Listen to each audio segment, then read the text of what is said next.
Alors, les protéines sont des molécules organiques qui sont produites par les cellules.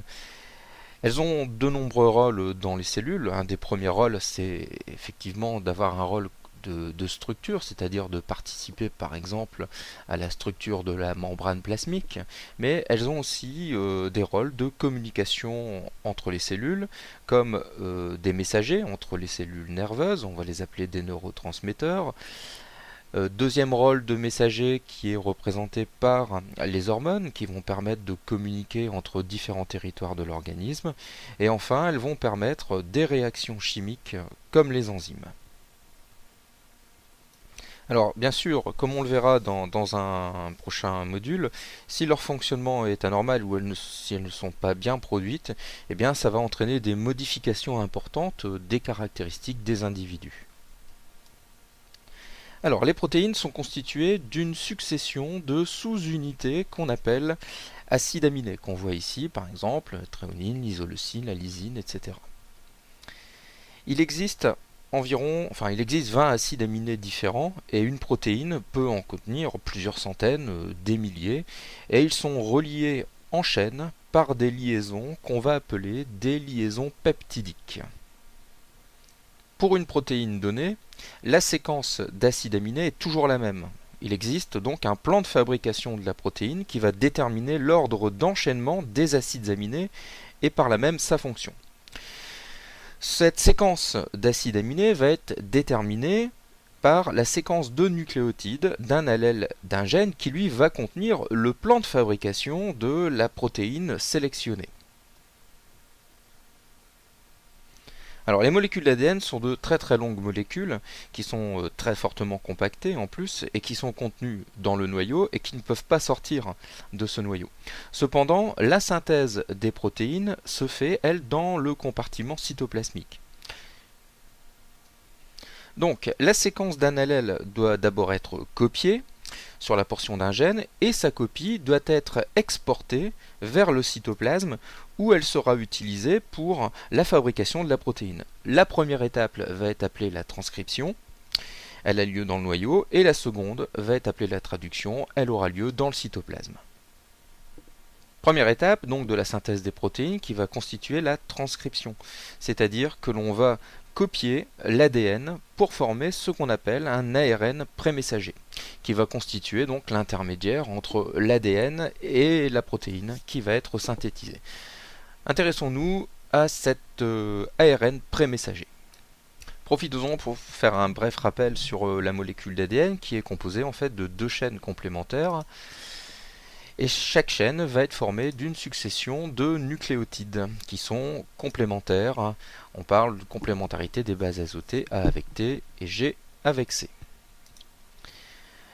Alors, en ce qui concerne la molécule d'ARN, contrairement à la molécule d'ADN, il s'agit d'une molécule qui est constituée uniquement d'un seul brin de nucléotides. Et c'est une molécule qui va être très courte, contrairement à la molécule d'ADN, puisqu'elle va être la copie d'un gène ou d'un allèle de ce gène. Alors, petite différence entre l'ADN et l'ARN. En ce qui concerne l'ARN, le sucre va être différent. Dans l'ADN, on avait un désoxyribose, le D de ADN, tandis que dans la molécule d'ARN, eh bien, on a le ribose qui remplace le désoxyribose, donc on a le R de ARN, acide ribonucléique.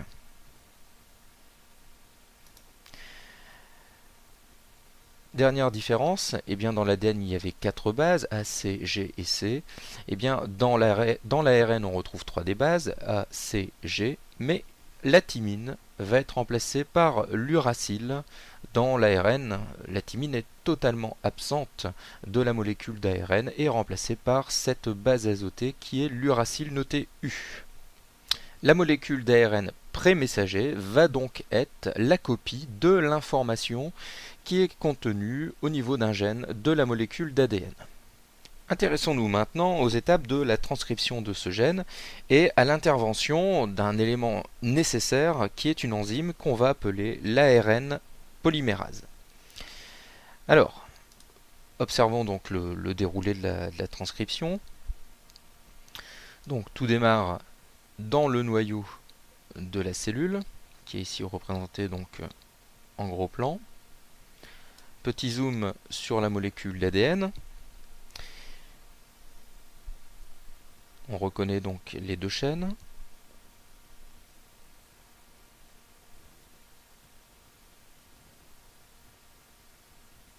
Alors, une enzyme qui est ici représentée, l'ARN polymérase, va se fixer au niveau d'une séquence de nucléotides particulière qu'on va appeler la séquence d'initiation ou promoteur.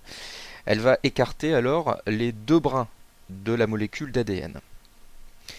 Alors, la synthèse de l'ARN prémessager va se faire par complémentarité. Les nucléotides libres du noyau que l'on voit ici, eh bien, vont se positionner face aux nucléotides du brin qu'on va appeler transcrit, puis vont être reliés entre eux grâce à l'enzyme ARN polymérase pour former ce qu'on va appeler l'ARN prémessager. Donc on voit ici l'ARN prémessager en élongation. L'enzyme va se décrocher au niveau d'une séquence qu'on va appeler stop, ce qui va arrêter la transcription.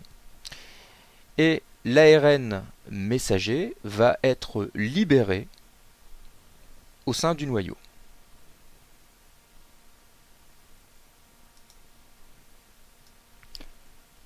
L'action de l'ARN polymérase, donc qui va permettre la transcription donc, de l'ADN en ARN prémessager, est représentée sur ce schéma. Alors cet ARN prémessager peut subir une maturation dans le noyau avant d'être exporté dans le cytoplasme. Et cette maturation va conduire de l'ARN prémessager aux ARN messagers. Alors ce mécanisme de maturation va permettre de comprendre pourquoi dans le génome on a de 20 à 30 000 gènes, alors que si on regarde la quantité de protéines capables qu'une cellule est capable de fabriquer, ce qu'on appelle le protéome, eh bien on en a beaucoup plus, on en a 100 000 à 1 million. Alors si on s'intéresse à un gène, eh bien, on constate que l'intégralité de la séquence du gène ne comporte pas seulement l'information nécessaire à la synthèse de chaînes protéiques, il y a des séquences codantes qu'on va appeler exons, qui sont séparées par des séquences non codantes qu'on va appeler introns. Alors, que se passe-t-il lors de la maturation de cet ARN prémessager? Eh bien, les introns sont éliminés et les exons sont reliés entre eux. C'est ce qu'on va appeler l'épissage.